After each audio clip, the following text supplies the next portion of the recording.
I see rivers beyond the life, ancient roads in broken design, angels running through. Bonjour à tous, c'est Jocelyn de Sémissoir. Aujourd'hui, toujours dans le même parc, dans les bois, au frais.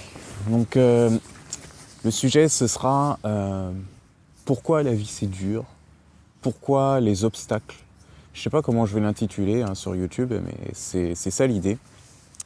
Alors, les obstacles sont faits pour nous ramener vers notre intériorité. C'est-à-dire que dans notre société, on a été habitué à chercher le bien-être à l'extérieur. C'est comme ça. La société occidentale a besoin de faire fonctionner un système économique, donc il faut que nous consommions. On nous crée des besoins pour justement les satisfaire. Et pour les satisfaire, il va falloir payer, il va falloir faire marcher un système qui est à l'extérieur de nous. Ce système économique, il a été fait pour qu'on reste soudés d'une certaine manière, même si au final, il nous dessoude plus qu'il nous unit.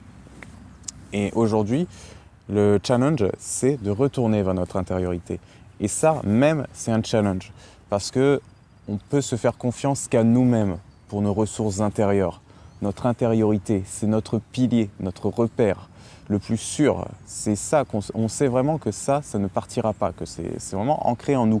Tandis qu'un bien matériel, eh bien, ça peut disparaître à tout moment parce que déjà on peut nous le voler, donc on se méfie des autres. On peut très bien le perdre nous-mêmes, ça va du coup nous faire baisser notre estime de nous parce que quand on perd quelque chose pour lequel on a travaillé, souvent on s'en veut, la culpabilité, donc on s'envoie un petit peu toutes les tomates dans la figure qu'on peut trouver. Et quand on arrive sur l'ennui, par exemple, il y a une frustration qui arrive parce que on n'a rien, on a envie de chercher à l'extérieur des choses, on commence à rêver à ce qu'on pourrait avoir sans pour autant mettre en place les actions. Quand on met en place les actions, c'est très bien, là on commence à se sentir bien, mais le plus dur c'est l'effort, la motivation qu'on va mettre. C'est se lancer, l'impulsion.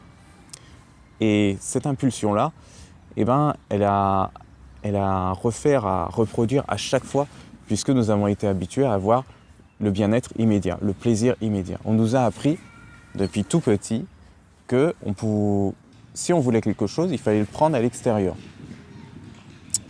Or, comment se canaliser ? Comment justement trouver un équilibre ?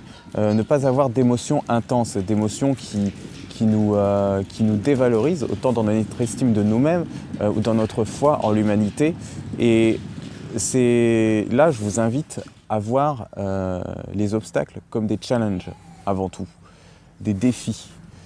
Les défis que vous mettrez à vous-même, pas que vous n'allez pas les mettre sur... ne cherchez pas à vous comparer à d'autres personnes qui ont fait mieux que vous ou moins bien que vous. Non, puisque c'est sur vous-même que vous devez travailler. C'est vous, votre propre repère. La personne qui sera meilleure que vous, elle peut très bien disparaître du jour au lendemain, c'est à l'extérieur, encore une fois. Elle peut très bien être encore meilleure, elle peut très bien être moins bien. La personne qui est pire, elle peut vous dépasser, elle peut rester à son point toute sa vie. Voilà, donc, parce qu'il y a autant d'individus qu'il y a de situations dans le monde, de facettes de personnalité. Restez sur votre intériorité à vous, c'est là-dessus que vous pouvez compter. Les structures qui sont aujourd'hui puissantes sont peut-être détruites le lendemain. Les structures qui sont ignorées aujourd'hui seront peut-être les plus fortes. Tout bouge. Il n'y a rien de plus constant que le changement, disait Bouddha. Et ça, oui, il n'y a rien de plus permanent que le changement. C'est ça la situation exacte.